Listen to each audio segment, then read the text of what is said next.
إن الحمد لله نحمده ونستعينه ونستغفره ونعوذ بالله من شرور أنفسنا ومن سيئات أعمالنا من يهده الله فلا مضل له ومن يضلله فلا هادي له ونشهد أن لا إله إلا الله وحده لا شريك له ونشهد أن سيدنا وحبيبنا ومولانا محمدا عبد الله ورسوله صلى الله عليه وعلى آله وصحبه وسلم الذي أكمل الله به قصر النبوة أي ختم الله به النبوة وحكم أن لا نبي بعده وأعلن في القرآن بالبرهان أن محمدا صلى الله عليه وسلم خاتم النبيين والمرسلين الذي أرسله بالحق بشيرا ونذيرا وداعيا إلى الله بإذنه وسراجا منيرا فقد قال الله تعالى في كلامه المجيد والفرقان الحميد أعوذ بالله من الشيطان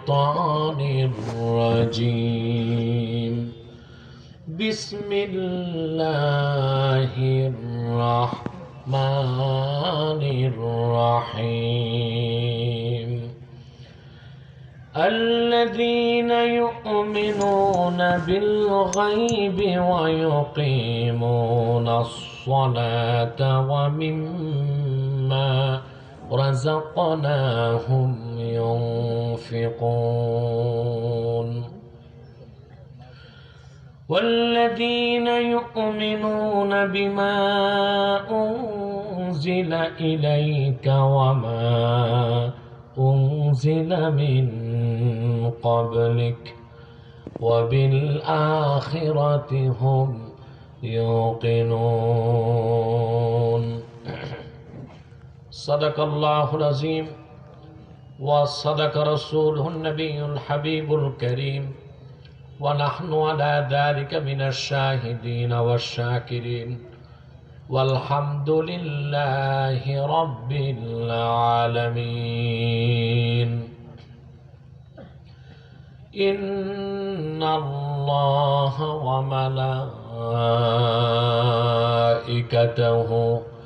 يصلون على النبي يا أيها الذين آمنوا صلوا عليه وسلموا تسليما اللهم صل على سيدنا مولانا محمد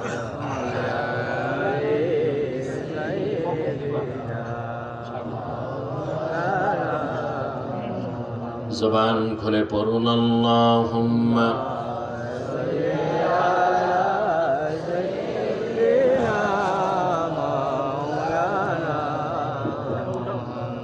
وعلى آله سيدنا مولانا محمد مدینہ مدینہ مومنوں کی گنگنا ہے دیدار مدینہ عاشقوں کی تمنا ہے اللہم صلی علی سیدنا مولانا محمد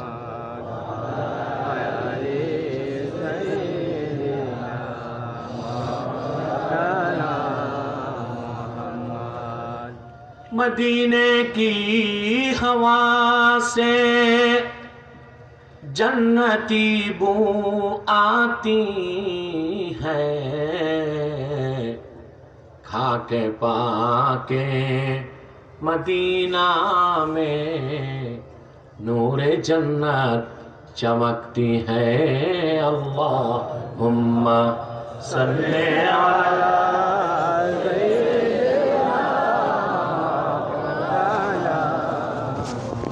वअला आलि सय्यिदिना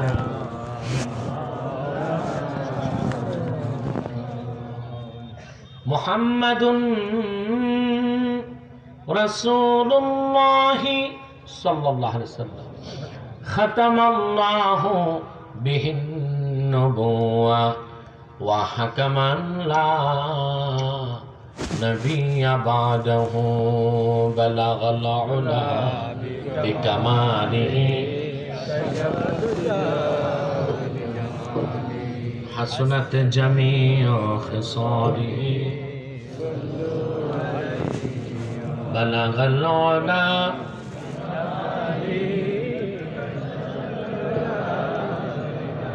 हसनत जमीउ खिसालिही सल्लु अलैहि। হযরত শাহজালাল রহমতুল্লাহ ইসলামী যুব সংঘের উদ্যোগে আয়োজিত দ্বিতীয় বার্ষিক ইসলামী সুন্নি মহাসম্মেলনের সম্মানিত সভাপতি আলহাজ আলতাবুর রহমান বারাকাল্লাহু ফি আমরিহি এবং অন্যান্য পর্বে যারা সভাপতির দায়িত্ব পালন করছেন,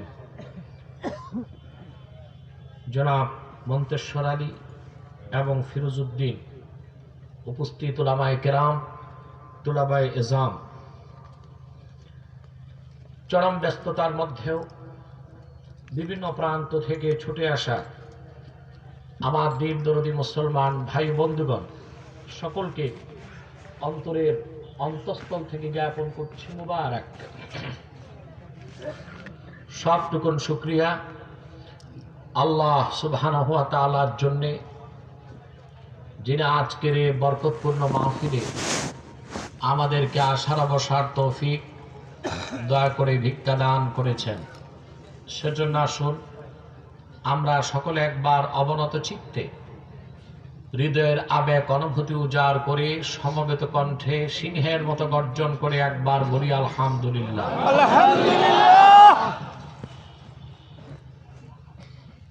অগণিত অসংখ্য দরুদ ও সালাম আল্লাহর সৃষ্টির প্রধান আকর্ষণ, বিশ্ব সভার সভাপতি, সকল নবী রাসূলগণের মাথার তাজ, শামসুল হিদায়াত, বদরুদ্দুজা, সৈয়দুস সাকালাইন, ইমামুল মুরসালিন, খাতামুন নবিয়্যিন ওয়াল মুরসালিন, আফতাবে নবুওয়াত, শাহনশাহে রিসালাত, সরকারে দো জাহাं, সুলতানুল মদিনা, নবিউল আম্বিয়া, হুজুরে আকরাম, নূরে মুজাসসাম, নূরুন আলা নূর, সৈয়দিনা হাবিবিনা শফিঈনা মাওলানা মুহাম্মদ সাল্লাল্লাহু আলাইহি ওয়াসাল্লামার উপর আল্লাহ জাল্লা যিকরুহু ওয়া আম্মা নাওয়ালুহু, যাকে আজ থেকে ১৫০০ বছর আগে প্রেরণ করেছেন, সর্বশ্রেষ্ঠ ও সর্বশেষ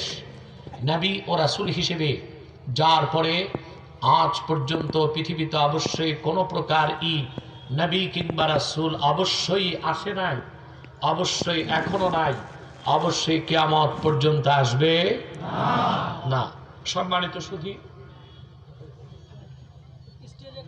কোনো কথা হবে না, চুপচাপ বসে যাও, সবাই বসে যাও। সম্মানিত সুধী, আপনারা আমি দেখেছি দুপুর থেকে বক্তব্য শুনে আসছেন, আলহামদুলিল্লাহ। একটু আওয়াজ দিয়ে বলি আলহামদুলিল্লাহ। আমরা আজকে এখানে কষ্ট করে এসেছি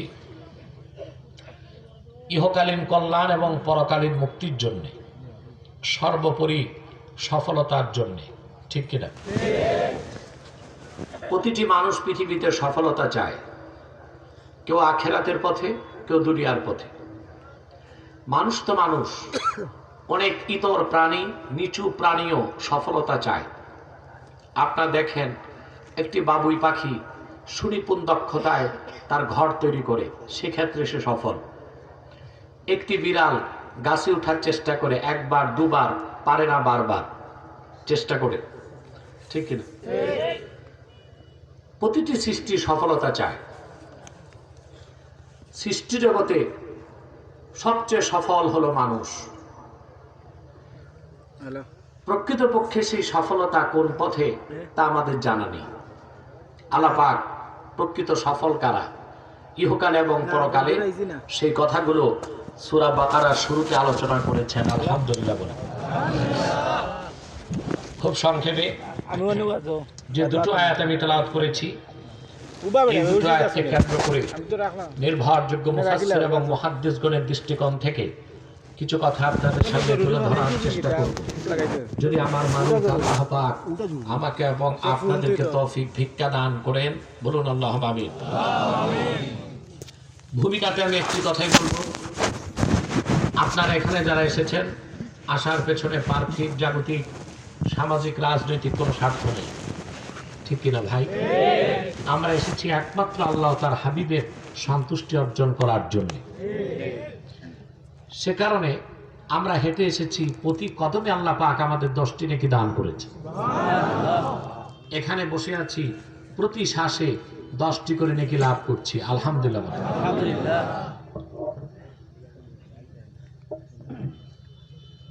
সম্মানিত সুধী, বসে আছেন, প্রতি শ্বাসে 10টি নেকি হচ্ছে। খুশি হলে একটু আওয়াজ করে বলি সুবহানাল্লাহ। হযরত মোল্লা জিউন বলেন, কোরআনের ইলম শিখতে এসে কোন মুমিনের যদি মৃত্যু হয়ে যায়, আল্লাহ পাক শহীদের খাতায় তার নামটা তুলে দিবেন। শুধু তাই নয়, তার বাড়ি থেকে যত দূর তার মৃত্যু হবে, ততটুকুন জায়গা আল্লাহ পাক কবরে তার জন্য জান্নাতের বাগান করে দিবেন। আমরা খুশি আছি? আবুল্লাহ সামারকান্দি তানবিহুল গাফিলিনে নকল করেছেন, মানুষ যখন কোরআনের ইলম শিখতে বসে যায়, রহমতের ফেরেশতা তাদের বেষ্টন করে দাঁড়িয়ে যায়। মাহফিল সমাপ্তির আগেই একদল ফেরেশতা আল্লাহর কাছে চলে যায়।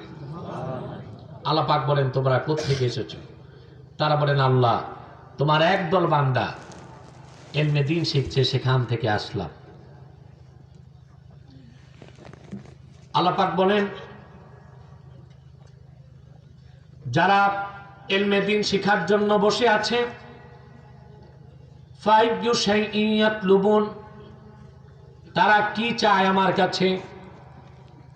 ফেরেশতারা বলেন, আল্লাহ, তোমার জান্নাত চায়। আল্লাহ পাক বলেন, হাল রাআউহা, ওরা কি আমার জান্নাত কোনোদিন চোখে দেখেছে নাকি? ফেরেশতারা বলেন, আল্লাহ, তা তো দেখে নাই, না দেখে বিশ্বাস করে আছে। আবার আল্লাহ পাক জিজ্ঞেস করেন, ওয়ামিন আইয়ি শাইইন ইয়াতাওয়াদুন, ওরা কিসের থেকে বাঁচতে চায়? ওদের চোখে পানি কেন, মনটা নরম কেন? ফেরেশতারা বলেন, আল্লাহ, তোমার ভয়ঙ্কর জাহান্নাম থেকে বাঁচতে চায়। আল্লাহ পাক বলেন, হাল রাআউহা, ওরা কি আমার জাহান্নাম দেখেছে? ফেরেশতারা বলেন, আল্লাহ, তা তো দেখে নাই, না দেখে বিশ্বাস করে বসে আছে। আল্লাহ রাব্বুল আলামিন বলেন, ফেরেশতারা, তোমরা সাক্ষী থাকো, যারা আমার জান্নাত দেখে নাই, জাহান্নাম দেখে নাই, না দেখে বিশ্বাস করে বসে আছে, আমি আল্লাহ পাক তাদের জীবনের সব গুনাহগুলো মাফ করে দিলাম। শুধু তাই নয়, জাহান্নামকে তাদের জন্য হারাম করে আমার জান্নাতের সবগুলো দরজা খুলে দিলাম।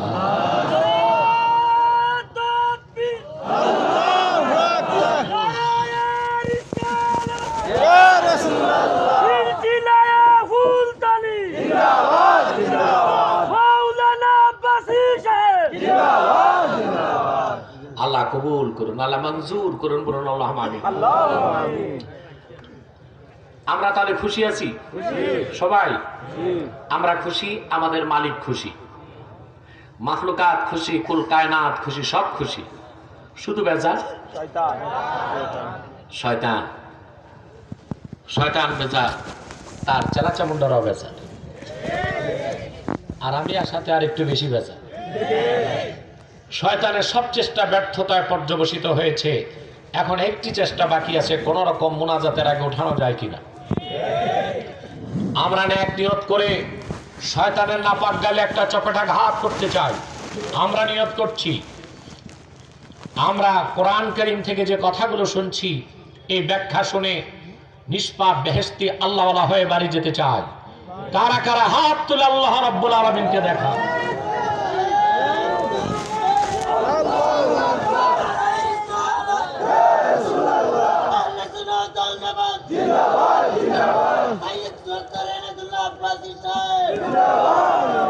আল্লাহ পাক কবুল করুন, আল্লাহ পাক মঞ্জুর করুন, বলুন আল্লাহুম্মা আমিন। আর দেরি নয়, সরাসরি আমি মূল আলোচনায় প্রবেশ করছি। আমার সঙ্গে আপনারাও তিলাওয়াত করুন। সফলতা কোন পথে তা আজকে আমরা জানবো। কি বলেন ভাই? পড়ুন। আউযু বিল্লাহি মিনাশ শাইতানির রাজীম। বিসমিল্লাহির রাহমানির রাহিম। الذين يؤمنون بالغيب ويقيمون الصلاة ومما رزقناهم ينفقون والذين يؤمنون بما أنزل إليك وما أنزل من قبلك وبالآخرة هم يوقنون صدق الله العظيم قرن صدق الله العظيم وصدق رسوله النبي الحبيب الكريم ونحن على ذلك من الشاهدين والشاكرين والحمد لله رب العالمين আল্লাহ পাক কুরআন কারীম সূরাতুল বাকারাতে বলেন, আল্লাযীনা ইউমিনুনা বিল গায়ব, যারা বিশ্বাস স্থাপন করে গায়বের উপর।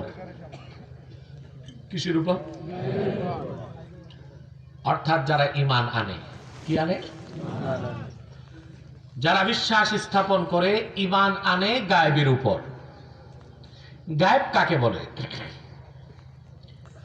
গায়বের ব্যাখ্যায় আমরা অধিকাংশ মানুষ বলে থাকি অদৃশ্য। ঠিক না? এটা একটা ভুল ব্যাখ্যা। অদৃশ্যকে গায়ব বলা হবে না। যদি বলে অদৃশ্য গায়ব, তা আমি বলবো বাতাস তো অদৃশ্য। ঠিক না? তো বাতাসকে বলতে হবে গায়ব। বাতাস যদি গায়ব হয়, তা আমাদের চামড়ায় কি লাগে, নাক দিয়ে কি ঢুকে, তাহলে বোঝা যায় অদৃশ্যকে গায়ব বলা হবে না। গায়বের অথেন্টিক ব্যাখ্যা করেছেন ইমাম খাজেন, তাফসীর খাজেনে। তিনি বলেন, কুল্লু শাই মা গাবা আন হাওয়াসিল খামসা, প্রত্যেক সেই জিনিস, তা দূরে হোক কাছে হোক, দৃশ্যমান হোক অদৃশ্য হোক, পঞ্চ ইন্দ্রিয় থেকে যেটা দূরে। পঞ্চ ইন্দ্রিয় বুঝেন ভাই? চক্ষু, কর্ণ, জিহ্বা, নাসিকা, ত্বক। এই পাঁচটা ইন্দ্রিয় যে জিনিসকে ধরতে পারে না, ছুঁইতে পারে না, স্পর্শ করতে পারে না, অনুমান করতে পারে না, অনুভব করতে পারে না, তাকে বলা হয় গায়ব। সুবহান। হতে পারে তা অনেক দূরে, হতে পারে তা অনেক কাছে। যেমন 9,30,00,000 মাইল দূরের সূর্যটা গায়েব নয়, এটা গায়েব। আমাদের পাঁচটা ইন্দ্রিয়ের কয়টায় ধরছে? দুটো, চামড়া, চক্ষু। কথা বলেন, আমার কথা বুঝতেছেন? অথচ 3.5 হাত নিচের কবরটা হয়ে গেছে গায়েব। সুবহানাল্লাহ। 3.5 হাত নিচে কবর। 9,30,00,000 মাইল দূরের সূর্যটা গায়েব হলো না, আমরা দেখতেছি, অনুভব করছি। কিন্তু মাত্র 3.5 হাত নিচের কবর, ওখানে তর্জন আছে, গর্জন আছে, আওয়াজ আছে। তিরস্কার আছে, পুরস্কার আছে, সুখ আছে, শান্তি আছে, অশান্তি আছে। আমরা তা টের পাই না, দেখি না, অনুমান করি না, অনুভব করি না। ঠিক কিনা বলেন? ওখানে গর্জন আছে না? কথা বলেন। আছে, সুখ আছে, শান্তি আছে। সুবহানাল্লাহ। আল্লাহ হাবিবের সাথ করেছেন, কোন মানুষকে যখন কবরে দাফন করা হয়, তার আত্মীয় স্বজন 40 কদম দূরে যাবার সঙ্গে সঙ্গে 2 জন ফেরেশতা আসে, কবরে তাকে প্রশ্ন করে। সুয়াল জবাবের পর মাটি ডান দিক থেকে একটা চাপ দেয়, বনি আদমের হাড় হাড্ডিগুলো ভেঙে বাম দিকে চলে যায়। বাম দিক থেকে একটা চাপ দেয়, হাড় হাড্ডিগুলো ভেঙে চুরমার হয়ে ডান দিক চলে আসে। কবরের মানুষটি এমন জোরে চিৎকার করে, রাসূলুল্লাহ বলেছেন, দুনিয়ার পূর্বে পশ্চিমে যারা আছে সবাই তার আওয়াজ শুনতে পায়, শুধু শোনে না জিন আর মানুষ। এত জোরে মানুষটা চিৎকার করে বলেন সুবহান। আওয়াজটা দুনিয়ার পূর্বে পশ্চিমে চলে যায়, কিন্তু শুনে না কে? মানুষ আর জিন। মানুষ আর আপনার আমার কথা বুঝেন না? বুঝতেছেন? মাথায় ঢুকে অনুধাবন করেন তো একটু সারা শব্দ করতে হবে, আওয়াজ করতে হবে। মানুষ যখন কিচ্ছু বুঝে না তখন চুপ থাকে, আর খুব বেশি বুঝলে চুপ থাকে। আপনারা যে কোন অবস্থানে আছেন, বেশি বুঝতেছেন না মোটেও বুঝতেছেন না, আমি তা বুঝতেছি না। আমার মনে হয় খুব বেশি বোঝা উচিত না, মাঝামাঝি বুঝলে ভালো হয়।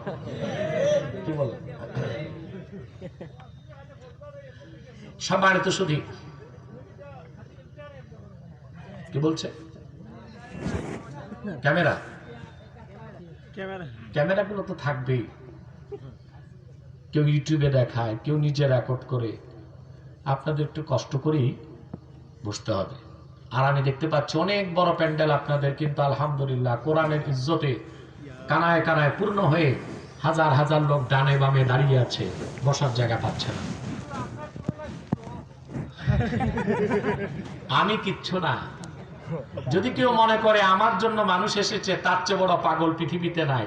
মানুষগুলো এ লাখো জনতা এসেছে একমাত্র আল্লাহর কোরআনের আকর্ষণ।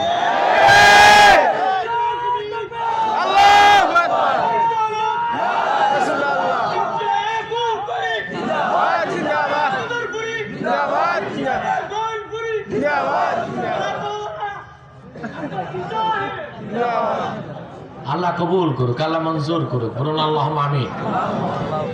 সম্মানিত শুধু খামোশ। কবরে আওয়াজ হয়, হয় না? পূবে পশ্চিমে সবাই শুনে আওয়াজ। শুনে না কে? জিন আর মানুষ। সুবহানাল্লাহ। যারা নাস্তিক, ইহজাগতিক, জড়বাদী, বিজ্ঞান পূজারী, তারা কবর টবর বিশ্বাস করে না। বলবেন না?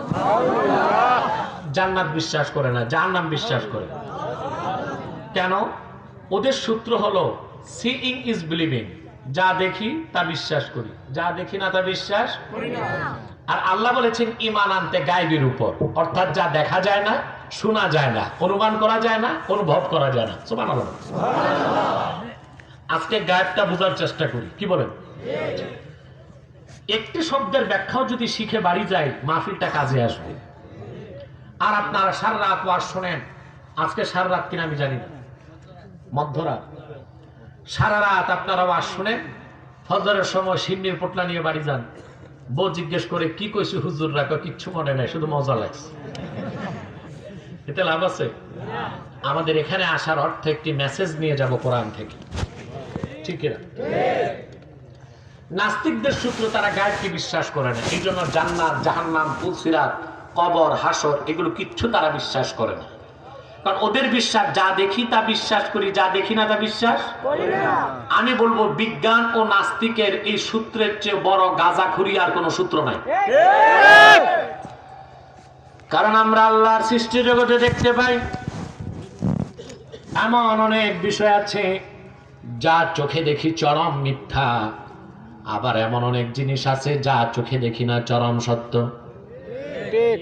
আমি একটু উদাহরণ দিই। আপনি গোয়ালা বাজার থেকে ঢাকার উদ্দেশ্যে যাচ্ছেন, ঠিক কিনা? সিলেট যদি হয় উত্তর পূবে, আপনি যাবেন কোন দিক? ঢাকা গেলে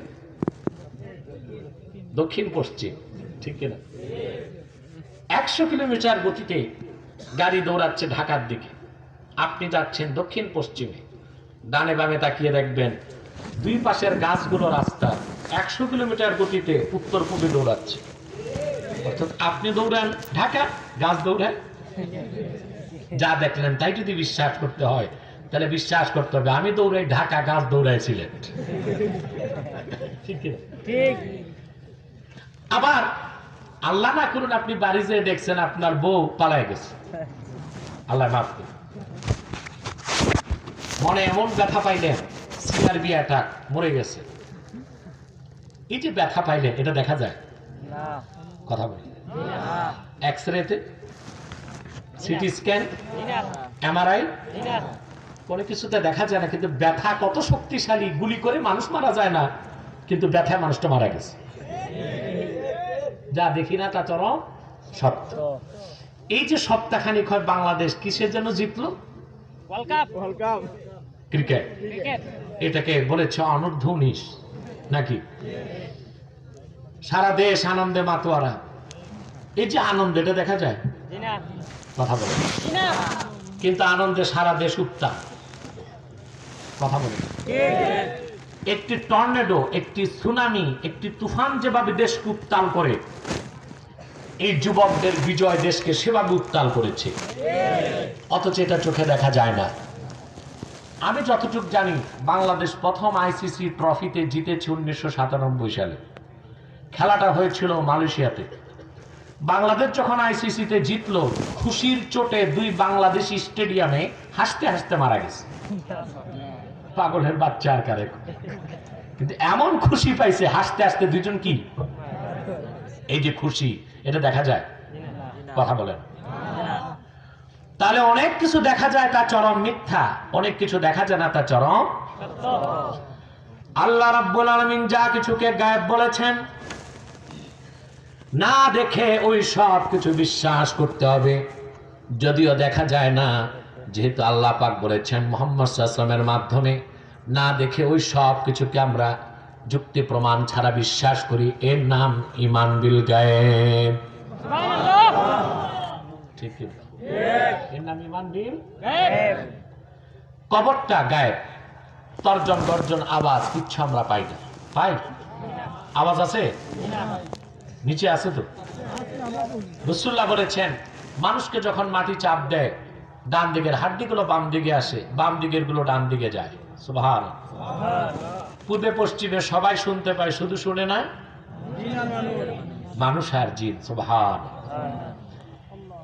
একটা মজার গল্প বলি আপনাদের, গল্পটা আমার জীবনের। 2007 কি 8 সালে ঢাকাতে একটি সেমিনার হচ্ছিল ইঞ্জিনিয়ারিং ইনস্টিটিউটে। সেখানে আলোচক ছিলাম আমি, আরেকজন আলোচক ছিল বাংলাদেশের একজন খ্যাতিমান পদার্থবিজ্ঞানী।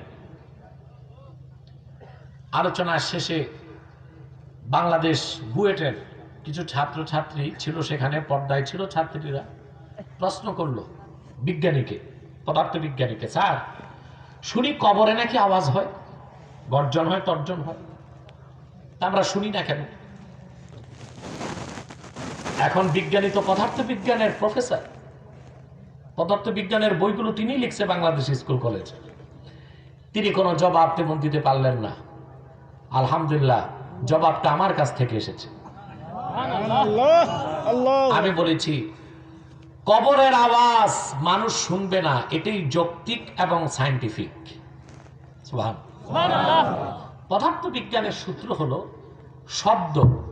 এটা আমি আওয়াজ করলাম, শব্দটা মানুষের কানে যায় আওয়াজ থেকে। বস্তু যখন আঘাতপ্রাপ্ত হয়, কম্পন হয়, বাতাসে ঢেউ সৃষ্টি করে। এই ঢেউতে ভাসতে ভাসতে আওয়াজটা কানে যায়, ঠিক কিনা? যত জোরে শব্দ তত বেশি ঢেউ, কম্পন তত বেশি আওয়াজ। যত আস্তে আওয়াজ, আঘাত, তত ক্ষীণ কম্পন, তত কম আওয়াজ। কথা বুঝলেন না? তা আমি বললাম পদার্থবিজ্ঞানের সূত্র হলো কোন বস্তুর কম্পাঙ্ক যদি সেকেন্ডে 20,000-এর বেশি হয়, ওই তীব্র আওয়াজ মানুষ শুনবে না। আর কোন শব্দের কম্পাঙ্ক যদি সেকেন্ডে 20-এর কম হয়, ওই ক্ষীণ আওয়াজও কোনো মানুষ শুনবে না। আমি বললাম কবরে যে আওয়াজ হয় তার কম্পাঙ্ক সেকেন্ডে তো 20 কোটিরও বেশি, অতএব তা মানুষ শুনবে না, এটাই স্বাভাবিক। বলেন সুবহানাল্লাহ, ঠিক কিনা? কবরে আওয়াজ হয়, তর্জন হয়, গর্জন হয়, সুখ আছে, শান্তি আছে, আমরা তা শুনি না, আমরা তা দেখি না, কারণ এটা গায়েব। এটা কি গায়েব? কাকে বলে? অদৃশ্য। এই বুঝাইলাম এতক্ষণ? না না, 5 ইন্দ্রিয় যা ধরতে পারে না, ছুঁইতে পারে না, দেখতে পারে না, তাকে বলা হয় গায়েব। সুবহানাল্লাহ বলবেন।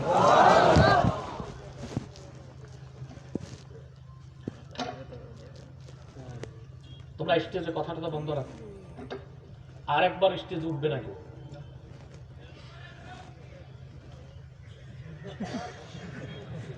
মারতো না, বেশি মারতো না।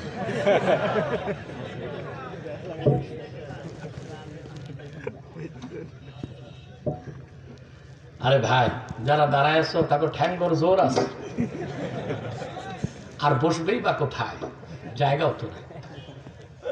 সম্মানিত সুধী, তাহলে কবরে আওয়াজ হয়? এত জোরে পূবে পশ্চিমে আওয়াজ চলে যায়, আমরা শুনি না। এই হাদিসটা শুনে আম্মা জান আয়েশা রাদিয়াল্লাহু তাআলা আনহা কাঁদতে লাগছে, ওনার চোখ থেকে পানি ঝরছে। আমার নবী বললেন, লিমা তাবকি আয়েশা, আয়েশা তুমি কান্না করছো কেন? আম্মা জান আয়েশা বললেন, ইয়া রাসূলুল্লাহ, ইয়া হাবিবাল্লাহ, কবরে যদি প্রত্যেকটা মানুষকে মাটি চাপ দেয়, তাহলে ঈমান এনে আর আমল করে কি লাভ হবে? সবাই তো চাপ দিবে।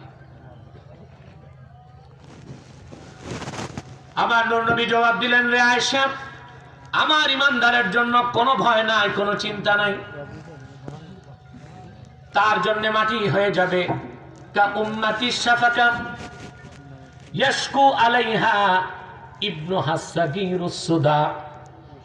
আমার ঈমানদার উম্মতের জন্য মাটি হয়ে যাবে দয়ালু মায়ের মতো। একটি সন্তানের মাথায় যখন প্রচন্ড ব্যথা হয়, সন্তান মায়ের কাছে এসে বলে, মা মাথাটা ব্যথা করে। দয়ালু মা তখন সন্তানের মাথাটা বুকের মধ্যে রেখে আস্তে আস্তে মাথাটা চেপে দেয়, দাবায় দেয়। সন্তানের ব্যথা চলে যায়, এত আরাম পায়, মায়ের শীতল বুকে মাথা রেখে ঘুমায় যায়। আমার নবী বলেছেন, আমার উম্মতের ঈমানদারের জন্য কবরের মাটি যখন চাপ দিবে, মায়ের হাতের চাপের মতো সে আরাম পাবে, এমন মজার ঘুম ঘুমায় যাবে, ইসরাফিলের সিংহায় ফুৎকার করার আগে তার ঘুম আর ভাঙবে না। সে কবর গায়েব, আমরা বিশ্বাস করি?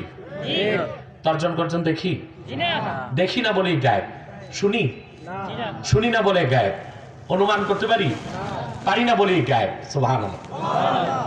কিন্তু আপনাদের কাছে প্রশ্ন, আমার রাসূলের নিকটও কি কবরটা গায়েব ছিল? একটু বুঝে শুনে জবাব দেন। আমার নূর নবীর কাছেও কি কবরটা গায়েব ছিল? হুজুর কি কবর আযাব দেখতেন? সুবহানাল্লাহ। সহিহ মুসলিমের হাদিস, আমার নূর নবী মুহাম্মদ সাল্লাল্লাহু আলাইহি ওয়াসাল্লাম সাহাবায়ে কেরামকে নিয়ে মদিনা মুনাওয়ারাতে হাঁটতেছিলেন। দুইটি কবরের সামনে যে রাসূলুল্লাহ দাঁড়ায় গেলেন। সাহাবায়ে কেরামকে বললেন, সাহাবায়ে কেরাম, এখানে দুইজন মানুষের কবর আছে, ইন্নাহুমা ইউআযযাবান, দুজনের কবরে আযাব হচ্ছে, ওয়া মা ইউআযযাবানি ফি কাবীর, কিন্তু বড় কোন শিরক কুফরের গুনার কারণে আযাব হচ্ছে না, দুইটি খারাপ আমলের কারণে আযাব হচ্ছে। আম্মা আহাদুহুমা ফাকানা ইয়ামশি বিন-নামিমা, একজনের অপরাধ ছিল, সে শহরে ঘুরে ঘুরে, মহল্লায় ঘুরে ঘুরে চগলখড়ি করে মানুষের মধ্যে ঝগড়া লাগাতো। চগলখোর, আপনাদের সমাজে চগলখোর আছে না নাই? অনেক বেশি। রাগ করবেন না, বুড়া মানুষ বেশি চগলখড়ি করে, কাম কাজ তো নাই। ছেলে একটা লন্ডন, একটা আমেরিকা, বসে বসে খায়, উত্তর পাড়ার কথা দক্ষিণ পাড়ায় লাগায়, দক্ষিণ পাড়ারটা উত্তর পাড়ায়। সমাজে আগুন লাগায়। সব বুড়া না, কিছু বুড়া। ঠিক এই চগলখড়ি মারাত্মক গুনাহ। চগলখড়ি যারা করবে নামাজ রোজা পড়লেও কবরে আযাব আছে। এটা আমার কথা না, হাদিস। হাদিসটি মুসলিমও আছে, বুখারীতেও আছে, মিশকাতেও আছে। সুবহানাল্লাহ। চগলখড় গীবতের চেয়ে বড় অপরাধ হলো চগলখড়ি। গীবাত হলো কারো পিছে তার সমালোচনা, আর চগলখড়ি হলো একজনের কথা আরেকজনের কাছে লাগানো। এটা অনেক বড় অপরাধ, ঠিক কিনা বলে? এই চগলখড়ি ছাড়তে হবে আপনাদের। ছাড়বেন কিনা? সম্মানিত শুধু চগলখড়কে বলা হয় জুল ওয়া ঝাইন, দুই মুখ। কয় মুখ? দুই মুখ। ওনার কাছে একটা, তার কাছে আরেকটা। রাসূলুল্লাহ বললেন চগলখড়ির কারণে তার কবরে আযাব হচ্ছে। ওয়া আম্মাল আখার ফালা ইস্তাতিরু মিন বাউলিহি, এটা মুসলিমের riwayat, তিরমিজিতে এসেছে ফালা ইস্তানজিহু মিন বাউলিহি। দ্বিতীয় জনের কবরে আযাব হচ্ছে সে তার পেশাব থেকে ভালো করে পবিত্রতা অর্জন করত না। মুসলমান কবরের আযাব হবে সবচেয়ে বড় যে দুই অপরাধে, মুসলমানের, কাফেরের না। কাফেরের তো আযাব হবে, মুসলমান কবরে আযাব পাবে। তার প্রথম অপরাধ হলো চগলখড়ি, আর দ্বিতীয়টি কি? পেশাব থেকে ভালো করে পবিত্রতা অর্জন না করা। ঠিক কিনা? হাদিসের ব্যাখ্যায় এসেছে ওই ব্যক্তি উট পালতো, উট। উনি নিজের পেশাব থেকে বাঁচত, কিন্তু উটের পেশাবটা শরীরে লাগত, তা থেকে তিনি পবিত্রতা অর্জন করতেন না, তা নিয়ে নামাজ পড়তেন। এই দুইটা অপরাধের কারণে দুইটি কবরে ক্রমাগত শাস্তি চলছিল। কথা বুঝতেছেন ভাই? আমি জানি নামাজের টাইম সামনে, কিন্তু আপনারা একটা লোক উঠতে পারবেন না। এখানে আজান হবে, আমি গেলে এখানে জামাত হবে, একটি লোক উঠার চেষ্টা করবেন না। এশার নামাজ পড়ার সময় সারা রাত আছে, ঠিক কিনা? সম্মানিত শুধু কথা খেয়াল করছেন? আমরা কবরে আযাব দেখি, আমাদের কাছে গায়েব, কিন্তু নূর নবীর কাছে গায়েব ছিল না। সুবহানাল্লাহ কইবেন না? সুবহানাল্লাহ। আমি তাফসীরের ফাঁকে গায়েবের মাসালাটাও স্পষ্ট করে দিচ্ছি, কারণ এটা নিয়ে আমাদের দেশে খুব ঝগড়া চলে। একদল বলে রাসূলুল্লাহ গায়েব জানতেন না, আরেক দল ঢালাও ভাবে বলে রাসূলুল্লাহ গায়েব জানতেন। সঠিক সমাধানটা আমরা কেউ দেই না, ফলে উম্মতের মধ্যে একটা সমস্যা এবং বিশৃঙ্খলা সৃষ্টি হচ্ছে, হানাহানি, মারামারি, ঝগড়া ফাসাদ বেড়ে যাচ্ছে, ঠিক কিনা বল? আমি আজকে সঠিক সিদ্ধান্তটি দেবার চেষ্টা করব, নূর নবীর সদকায়, আল্লাহর দয়ায়। রাসূলুল্লাহ বলেন, সাহাবীরা, আমার সামনে আমার উম্মতের আযাব হবে তা তো হইতে পারে না। খেজুরের একটা ঠাল আনো, ভিজা ঠাল। ঠাল আনা হলো, দুই টুকরা করে রাসূলুল্লাহ দুই কবরে গেঁথে দিলেন, আর বলেন যতক্ষণ ঠাল তাজা থাকবে কবরে আযাব হালকা হয়ে যাবে। তাহলে আমার ভাইয়েরা, হাদিস সাক্ষী দেয় সাহাবা একরামের কাছে কবর গায়েব ছিল, আমাদের কাছে কবর গায়েব, কিন্তু আমার নূর নবী মুহাম্মদ সাল্লাল্লাহু আলাইহি ওয়াসাল্লামের নিকট কবরের আযাব, কবরের দৃশ্য কোনো কিছুই গায়েব ছিল না। তিনি তা দেখতেন, শুনতেন, বুঝতেন। সুবহানাল্লাহ বলবেন না? সহিহ বুখারী কিতাবুল ইলমের মধ্যে হাদিস এসেছে, হযরত আয়েশার ছোট বোন হযরত আসমা বর্ণনা করেছেন, আল্লাহ রাসূল সাহাবা একরামকে নিয়ে সালাতুল খুসুফের নামাজ পড়ছিলেন।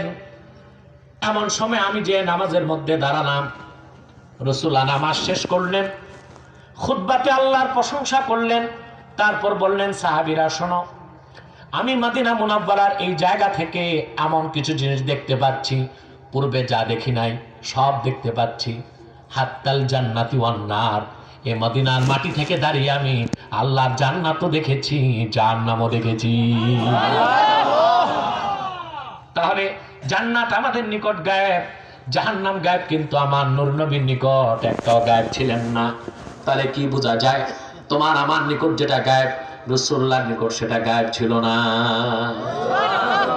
রাসূলুল্লাহর নিকট যেটা গায়েব ছিল আল্লাহর কাছে সেটা গায়েব নয়। এই হলো সঠিক সমাধান। কেউ যদি বলে তুমি আর আমি যেই রকম গায়েব জানি না, রাসূলুল্লাহ ওই রকম জানতেন না, সে কাফের হয়ে যাবে। আবার কেউ যদি বলে রাসূলুল্লাহ ওই রকম গায়েব জানতেন, আল্লাহ যেই রকম জানেন, সে মুশরিক। কাফেরও হওয়া যাবে না, মুশরিকও হওয়া যাবে না, শিরকও করা যাবে না, কুফরও করা যাবে না। সিদ্ধান্ত কি? আমার আপনার নিকট যেটা গায়েব, আল্লাহ রাসূলের নিকট সেটা গায়েব ছিল না। আল্লাহ রাসূলের নিকট যেটা গায়েব ছিল, আল্লাহর কাছে সেটা গায়েব ছিল না। গায়েবের আলোচনায় সবচেয়ে চমৎকার ব্যাখ্যা করেছেন মোল্লা আলী কারি মেশকাতে শরামের কাতে প্রথম খণ্ডের 160 পৃষ্ঠায়। মোল্লা আলী কারি রাহমাতুল্লাহ হাদিসে জিবরিলের ব্যাখ্যায় লিখেছেন, গায়েব হলো দুই প্রকার। একটি গায়েবে জাতি, গায়েবে মুতলাক, বিনা মাধ্যমে গায়েব জানা। সেই গায়েবের মালিক একমাত্র আমার আল্লাহ রাব্বুল আলামিন। সেই ব্যাপারে তিনি বলেছেন, قل لا يعلم من في السماوات والأرض الغيب إلا الله। মুহাম্মদ সাল্লাল্লাহু আলাইহি ওয়াসাল্লাম আপনি বলুন, আকাশ ও জমিনে আল্লাহ ছাড়া কেউ গায়েব জানে না। এটা কোন গায়েব? গায়েবে জাতি, বিনা মাধ্যমে গায়েব জানা, এটা শুধু আল্লাহর কাজ।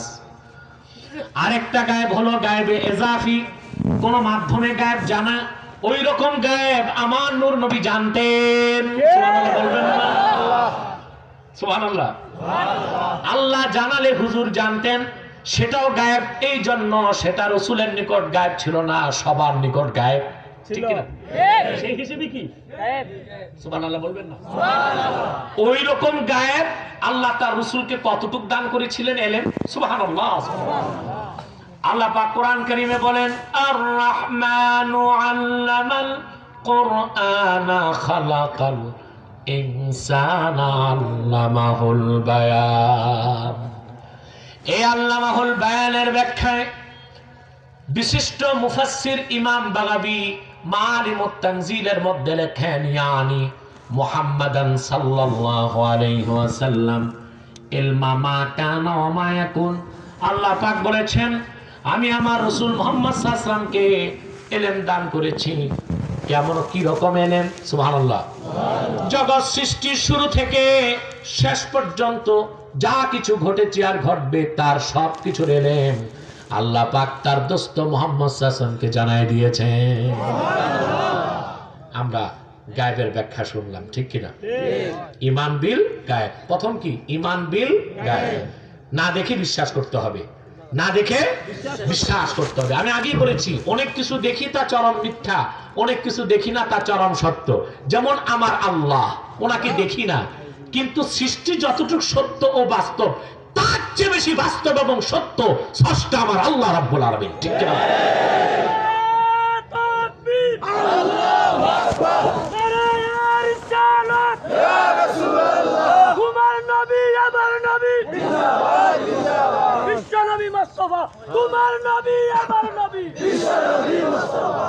আমার ভাই সব কষ্ট চ্যাপ্টারদের আমি তো আজকে আগে চলে যাব, আগে বসছি মানে আগে যাব।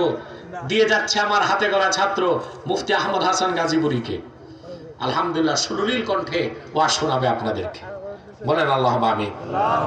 আর অনেক আলেম ওলামা আছে, তারা ওয়াজ করবে, ঠিক কি না? আমি তো আপনাদের এলাকায় দিনে বেশি মাহফিল করি, অনেক জোড়াজুড়ি করে জগন্নাথপুরের মানুষ আমার রাতে রাজি করছে। আলহামদুলিল্লাহ আজকে 6 বছর যাবত আমি দিনে মাহফিল করি বাংলাদেশে। মুহাম্মদ সাল্লাল্লাহু আলাইহি ওয়াসাল্লামের গোলামের দ্বারা আল্লাহ এটা চালু করছেন বাংলাদেশে ব্যাপকভাবে। আমার দেখা দেখি অনেক পীর বা মৌলবী বক্তারা এখন চালু করছে, করুক, আমার অনুসরণ করুক, ভালো কাজে, এটা ভালো, কেবল আমারে গালি না দিলে হইল।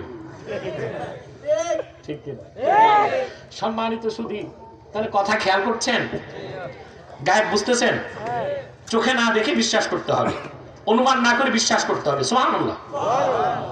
এই যে নাস্তিক যারা, কাফের যারা, জড়বাদী, বিজ্ঞান মনস্ক, তারা কেন বিশ্বাস করে না গায়েবকে? চোখে দেখে না বলে, হাতে ধরতে পারে না, পঞ্চ ইন্দ্রিয়ের বাইরে এগুলো তারা দেখতে পারে না, ধরতে পারে না, বিশ্বাস করে না, অস্বীকার করে। বলেন নাউজুবিল্লাহ। আচ্ছা বলেন তো ভাই, বিজ্ঞান দিয়ে সবকিছু প্রমাণ করা যাবে না। বিজ্ঞানের ক্ষমতা আনলিমিটেড না লিমিটেড? বিজ্ঞান যত জ্ঞান অর্জন করে তার উৎস কয়টা বলতে পারেন? 5টা। চোখ, কান, নাক, জিহ্বা, ত্বক। এর বাইরে বিজ্ঞানের বাপের ক্ষমতা আছে জ্ঞান অর্জনের? নাসাতে বসে যে বিজ্ঞানী টেলিস্কোপে কোটি কোটি মাইল দূরের নক্ষত্র দেখতেছে, বিজ্ঞানী টেলিস্কোপে। আপনি বলেন তো ভাই, যে বিজ্ঞানী 2 চোখে অন্ধ, তার টেলিস্কোপ দিলে কি আর বায়োস্কোপ দিলে ও কি দেখবে? তার জ্ঞান অর্জনের আসলটা কি? সেই চোখের ক্ষমতা অসীম না সসীম? সসীম। মেডিকেল সায়েন্স বলে একজন প্রাপ্ত বয়স্ক পুরুষ মাত্র খালি চোখে 21 মাইল দূরে দেখতে পারে। কত মাইল? 21 মাইল মাত্র। মানুষ যা দেখে দূরে দূরবীনে, টেলিস্কোপে, ঠিক কিনা? খালি চোখে দেখতে পারে জোরে বলেন না? 21 মাইল। যদি বিপরীত দিক থেকে আলোর কোনো রিফ্লেক্স না থাকে, তাহলে 21 মাইলের পর মানুষ আর কিছু দেখবে না। দেখবে না। এই যে মাত্র 21 মাইল দেখে মানুষ, মানুষের চেয়ে অনেক বেশি দেখে শকুন, শত শত মাইল দূরে দেখে। সুবহানাল্লাহ। একটা মানুষকে প্লেন চালাতে কত কষ্ট, জিপিআরএস লাগে, রাডার লাগে, এটিসি এয়ার ট্রাফিক কন্ট্রোলের সহযোগিতা লাগে, ঠিক কিনা? কুয়াশা যদি হয়, লো ভিজিবিলিটিতে প্লেনও চলে না, হেলিকপ্টারও চলে না, চুপচাপ বসে থাকতে হয়। অথচ সাইবেরিয়া থেকে পাখিগুলো কয়েক হাজার মাইল পথ পাড়ি দিয়ে আমাদের সুনামগঞ্জের হাওরে বসে মাছ খায়। সুবহানাল্লাহ। ওর কাছে রাডার আছে, এয়ার ট্রাফিক কন্ট্রোলের সাথে কথা হয়, জিপিআরএস আছে, দ্রাঘিমাংশ অক্ষাংশ না বুঝে কথা বলেন। পাহাড় পর্বত জঙ্গল কুয়াশা ঝড় তুফান পানি দিয়ে এই পাখিগুলো এসে সুনামগঞ্জে পেটটা ভরে মাছ খায়, আবার সময় মতো জায়গা মতো তার দেশে ফিরে যায়। সুবহানাল্লাহ। মানুষের থেকে কত বেশি টেকনোলজি আল্লাহ নগণ্য সৃষ্টি পাখিকে দিয়ে রেখেছেন। বিজ্ঞান আর কদ্দূর যাবে? চোখের শক্তি মাত্র 21 মাইল। কত? কান কতটুক? যে শব্দের কম্পাঙ্ক সেকেন্ডে 20,000-এর বেশি তাও শোনে না, যার কম্পাঙ্ক 20-এর কম তাও শোনে না। ক্ষমতা সসীম না অসীম? সসীম। এটা কি? সসীম। সেজন্য বলি, মানুষকে আল্লাহ পাক যে পঞ্চেন্দ্রিয় দিয়েছেন, চক্ষু, কর্ণ, জিহ্বা, নাসিকা, ত্বক, প্রত্যেকটার ক্ষমতা সসীম, লিমিটেড। সেই সসীম দিয়ে গায়েবের অসীমকে মানুষ বুঝতে পারবে না, দেখতে পারবে না, তা শুধু বিশ্বাস করতে হবে, ঠিক কিনা বলেন? কিন্তু দেখি না বলে অবিশ্বাসের সুযোগ নাই। না দেখেও এমন জিনিস বিশ্বাস করতে হয় যার যে চরম সত্য আর কিছু হতে পারে না। সুবহানাল্লাহ। গায়েব বুঝলেন? এটা হলো ঈমান। এটা কি? ইউমিনুনা বিল গায়ব। এই ঈমানের পর আল্লাহ দিলেন ওয়া ইউকিমুনাস সালাহ। ঈমান আনার পরে তারা 5 ওয়াক্ত নামাজ আদায় করে। সুবহানাল্লাহ। ঈমানের পর কি?